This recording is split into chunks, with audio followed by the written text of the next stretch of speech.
How you doing? I'm Jesse with Steelhead Harley-Davidson, and welcome back to Bike of the Week. On today's Bike of the Week, I have a 2024 Hydra-Glide. This motorcycle is one of 1,750 bikes in the world. It has a Redline red paint job with a two-tone Birch white.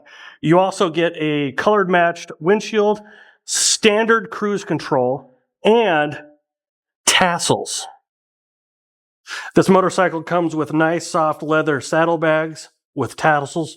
You have a nice boomerang holder behind your seat here. We have aftermarket heated grips. We have a 12-volt socket so you can charge or put your cigarette lighter in it and smoke cigars. You have more tassels, and a bunch more tassels. If you want a piece of collector's history, this bike is the one you want. Of those 1,750 bikes, this is 170, so it is a low serial bike.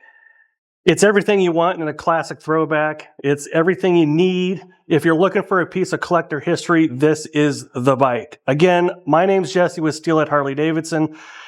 Come on down, give us a like, give us a follow, give us a share. Come get this bike.